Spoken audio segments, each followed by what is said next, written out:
So a very warm welcome to all our viewers and welcome to a new edition of Africa Today, our program that brings you all the latest news from the Black Continent. My name is Angie Meher and I'll be joining you for today's edition. And of course, we start with a quick look at some of the news making the headlines, and we start with Libya, where the rival Libyan military officers arrived on Monday for talks held for the first time on home soil following a ceasefire deal that was inked last month. The meeting follows an October 23rd deal when the two warring factions signed a permanent ceasefire deal intended to pave the way towards a political solution to the country's grinding conflict. We have more details in this story.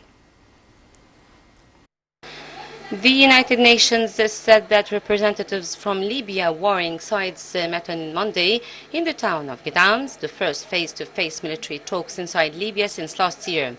The fifth round of talks brokered by UN came less than 2 weeks after the two sides linked a permanent ceasefire in Geneva on October 23rd. The UN mission in Libya said that meetings through Wednesday would discuss implementing and monitoring the ceasefire, along with how to verify possible violations.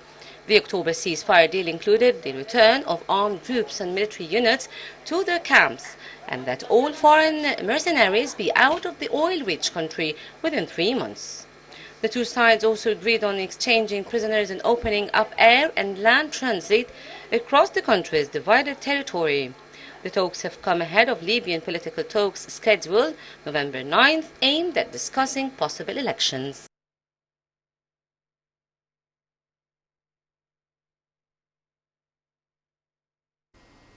And continuing with our news, the Electoral Commission in Ivory Coast said on Tuesday that President Alassane Ouattara won a third term, securing just over 94% of the votes in Saturday's election. Turnout was put at almost 54%.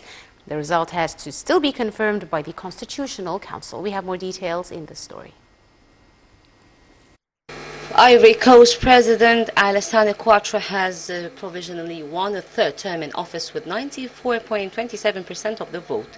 The head of the Electoral Commission said on Tuesday that Alassane Ouattara has been elected President of the Republic. He said that the final turnout of the October 31st election was at 53.90%.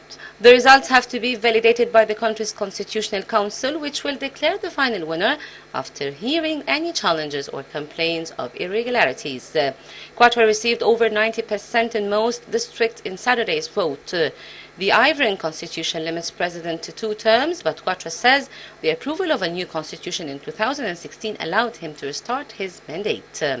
The country was spared the widespread violence that many feared would erupt during voting, but many Ivorians fear that the country could experience longer-term unrest.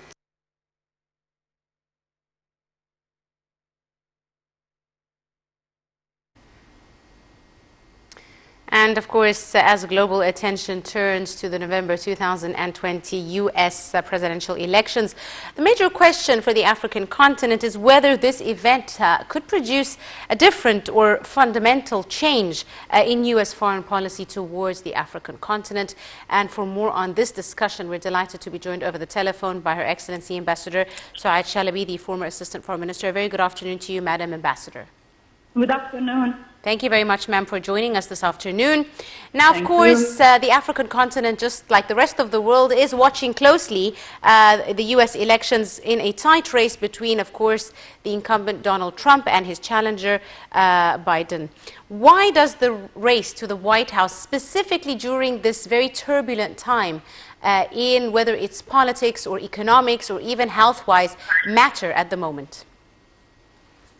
Well, as you know, that the current president has not been very responsive to African aspirations, like the former President Obama, for instance. He was more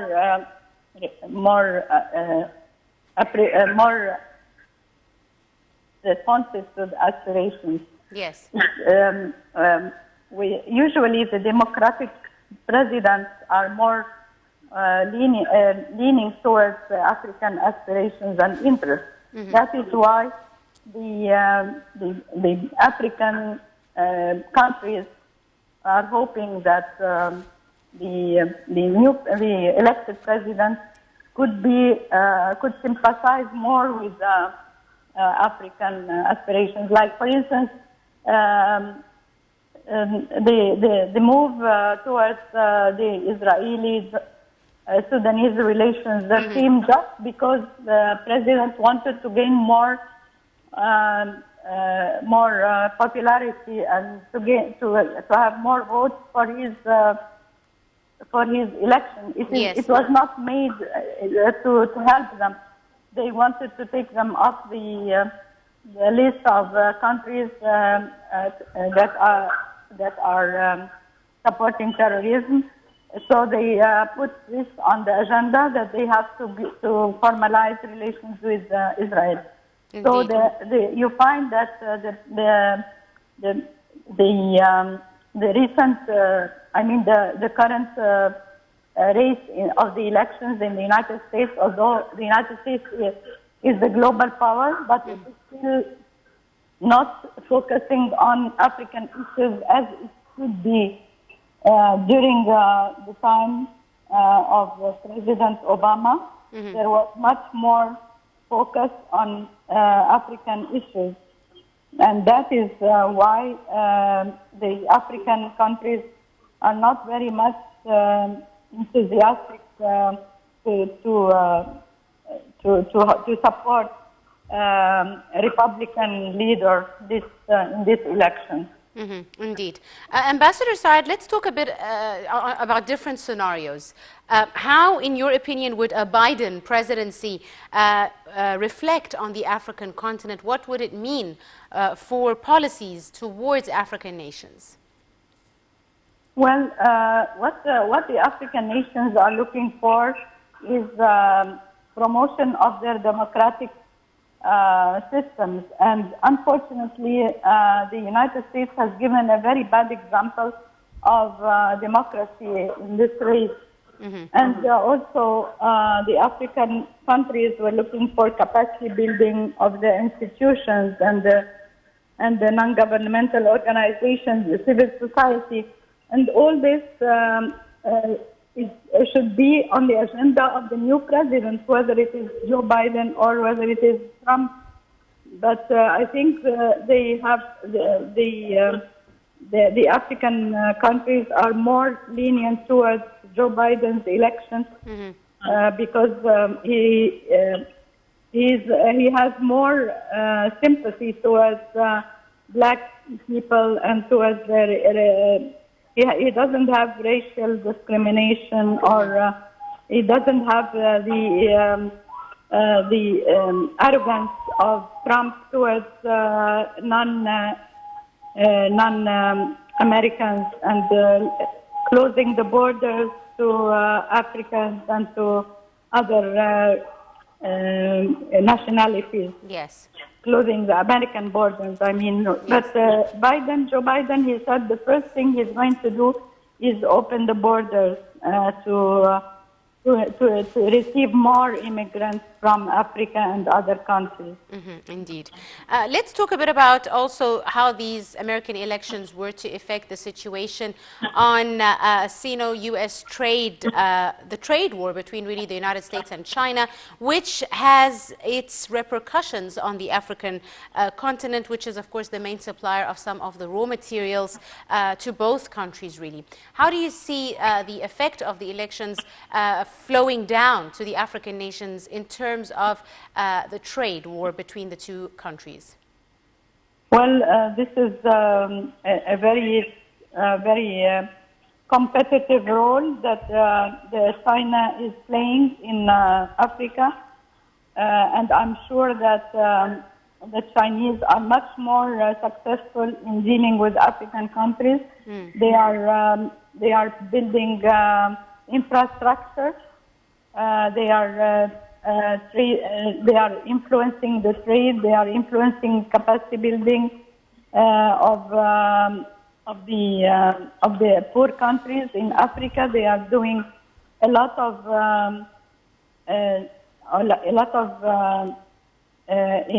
investments that the United States is not doing.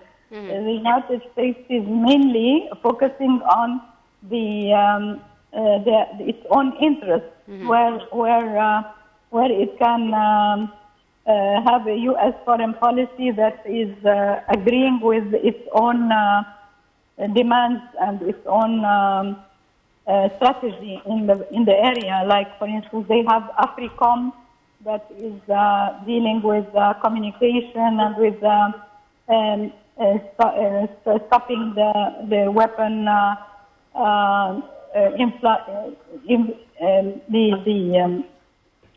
the weapons from moving from one country to another. The illegal sale of weapons and the communication between the Europe and the United States and Africa.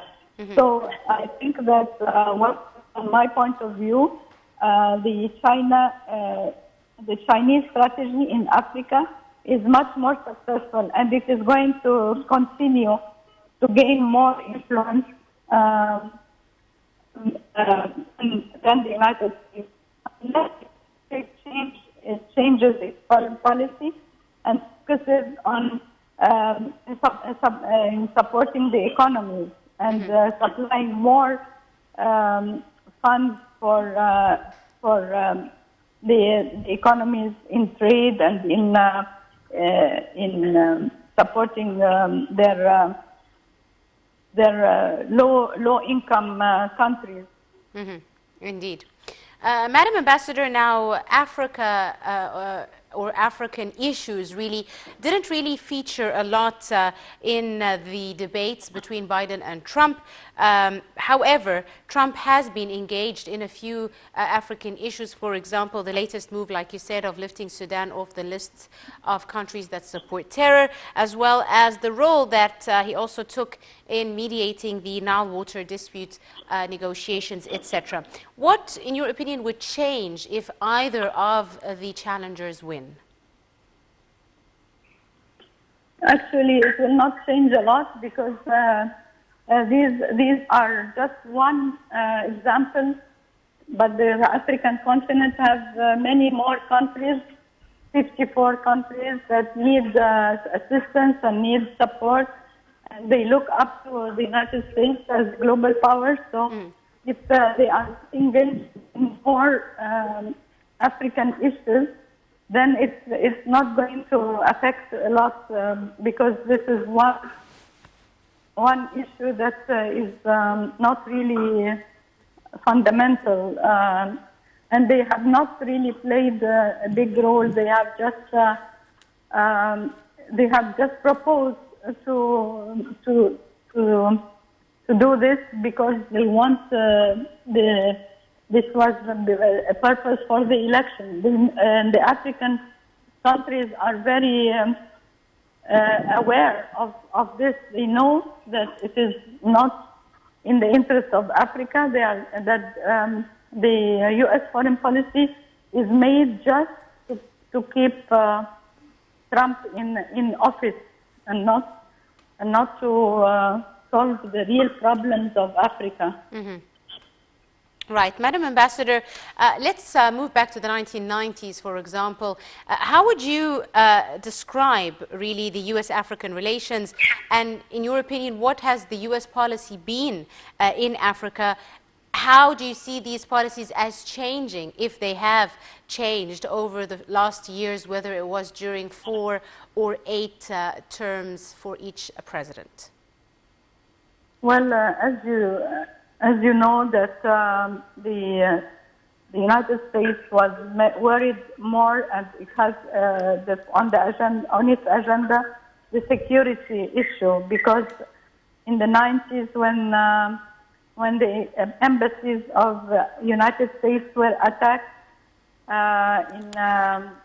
in Tanzania and Kenya, then there was a complete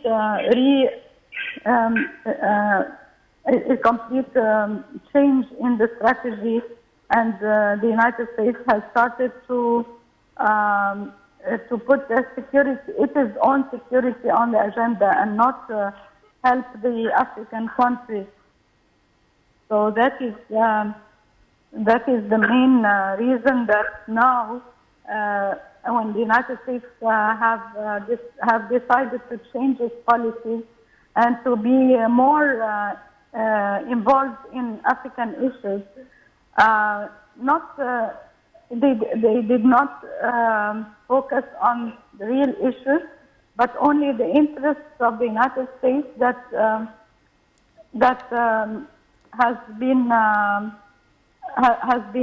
focusing on security issues, and even when President Obama, of course, took office, this was the major change in relations of U.S. foreign policy. He even visited several times several African countries, and even George W. Bush visited Africa. I think Donald Trump has never visited during his 4-year term.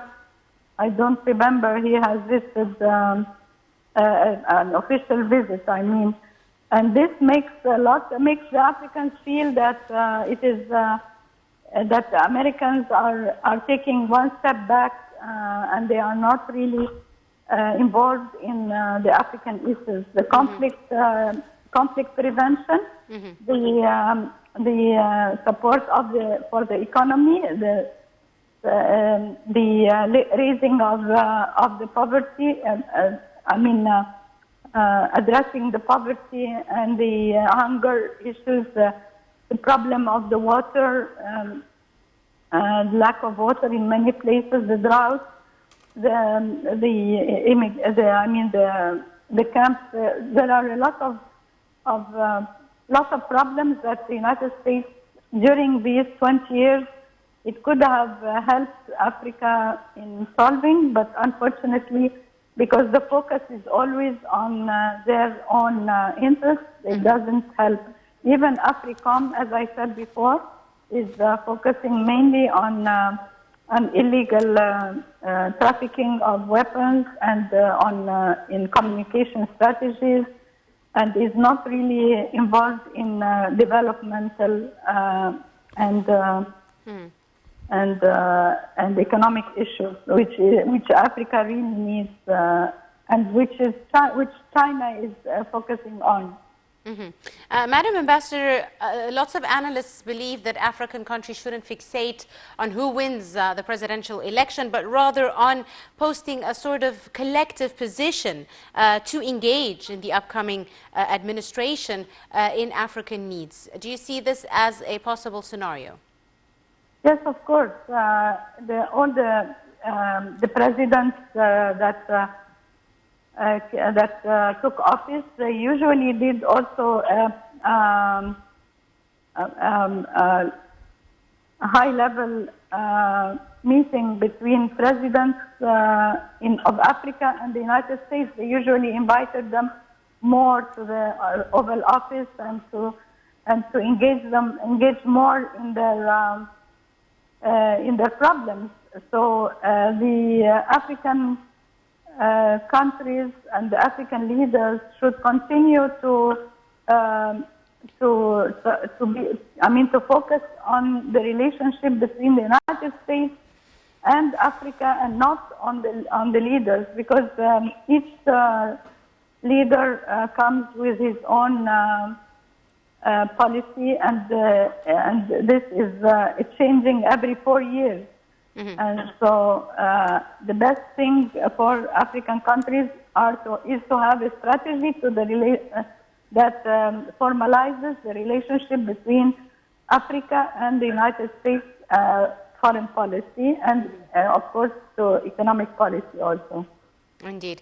Madam Ambassador, one final question, ma'am, if I may. Some studies claim that a democratic president would be more responsive to African aspirations and interests rather than a Republican one. How far is this true? Yes, I agree with this, and this is what I said in the beginning also, because usually the democratic leaders support the democratization process in African countries, and they are more focused on international relations, and they engage more with civil society and with with NGOs, and this is what Africa needs to support the small and medium enterprises, and to have support for the economy and the trade. Right. And this Absolutely. is more Yes. like a strategy of Likely. the Democrats. Yes, indeed. Madam Ambassador Soayed Shalaby, the former Assistant Foreign Minister, I'd like to thank you very, very much, ma'am, for joining us this afternoon and for your input. And that wraps up our edition of Africa Today. My name is Angie Meher. Many thanks for watching.